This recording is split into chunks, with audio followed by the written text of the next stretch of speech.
વલસાડમાં વરસાદી આફતથી એક વ્યક્તિનું મોત નીપજ્યું છે। ધરમપુરમાં પાણીના ભારે વહેણમાં એક યુવક તણાઈ ગયો। વરસાદથી ધોવાયેલા માર્ગોનું સમારકામ ઝડપથી શરૂ કરવામાં આવ્યું છે। ખોરવાયેલો વીજ પુરવઠો પૂર્વવત કરવા તંત્ર કાર્યરત છે।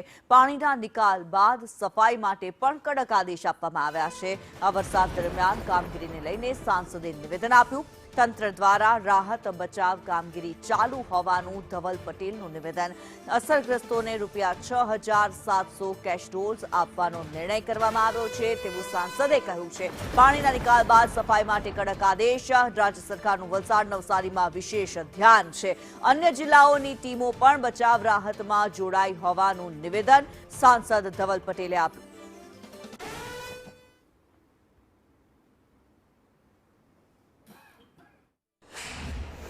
દક્ષિણ ગુજરાતમાં પડેલા અવિરત વરસાદને કારણે કેટલીક જગ્યાએ ખાના ખરાબી સર્જાઈ છે તો કેટલીક જગ્યાએ પૂરના પાણીએ લોકોનું જીવન બદલી નાખ્યું છે। કેવી પરિસ્થિતિ છે આપણી સાથે ચર્ચા કરવા ધરમપુરના ધારાસભ્ય અરવિંદભાઈ છે, તેમની સાથે વાત કરીશું। અરવિંદભાઈ, વરસાદના કારણે સ્થિતિ વિકટ બની, અત્યારની પરિસ્થિતિ શું, લોકોને ઝડપથી મદદ મળી રહે તે માટે કયા પ્રકારની કાર્યવાહી? અત્યારે જે રીતે ગઈકાલે એટલો ભયંકર વરસાદ પડ્યો કે ઇતિહાસમાં અમે તો જાણવામાં નથી કે આટલો વરસાદ પડે અને કલ્પના બહારનો વરસાદ, અને એક સાથે જ્યારે આટલો ભયંકર વરસાદ આવે અને આ જે વિકટ પરિસ્થિતિ ઊભી થઈ એમાં અમારા જેવા ધરમપુર વિસ્તારના જે પહાડી વિસ્તાર છે ત્યાં રસ્તાની કનેક્ટિવિટી તદ્દન તૂટી ગઈ, લાઇટની વ્યવસ્થા બધી બંધ થઈ ગઈ, કોઈ બીમાર હોય તો દવાખાના સુધી પહોંચાડવા પણ મુશ્કેલી પડે। અને આ જ પાણી જે આખું વલસાડ, ધરમપુર, કપરાડા કે આ બધા જે વલસાડ છે, વાપી છે કે આ ઉમરગામ સુધી બધા પાણીઓ એના જતા હોય છે અને એના કારણે જે સિટીઓમાં પણ જે એક એક સોસાયટીમાં જે એક એક માળ સુધી પાણી ગયું અને એમાં જે અમારી જે બધા અમારા જે સહયોગી સંસ્થાઓના મદદથી લોકોએ એમના દુઃખમાં ભાગીદારી પણ થયા છે। અમારા શ્રીમદ રાજચંદ્ર જે આશ્રમ ધરમપુરમાં છે એમાં કેટલા લોકોને જે અમે ખસેડ્યા તેના ફૂડ પેકેટો પણ એમણે વિતરણ કર્યા, તાડપત્રી પણ આપી અને રાશન પણ આપ્યા।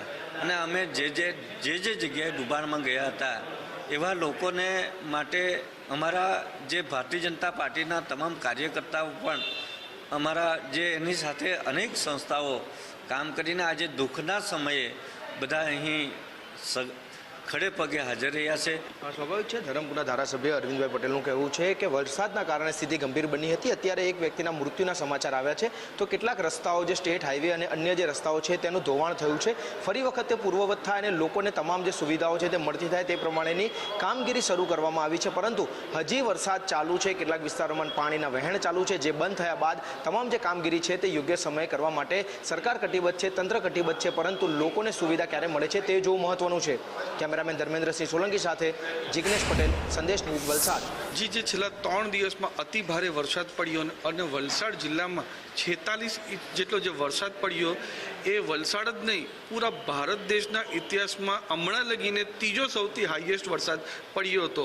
વલસાડમાં પણ આના પહેલાં 23 ઇંચ જેટલો વરસાદ હતો, જે રેકોર્ડ હતો એનાથી બી બમણો આ 46 ઇંચ જેટલો વરસાદ પડ્યો છે।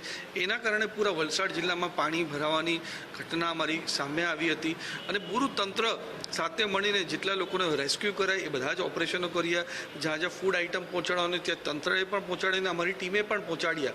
પણ હવે જ્યારે પાણી ઉતરવા લાગ્યા છે ત્યારે અમે બધી જ રાહતની કામગીરી ચાલુ કરી છે।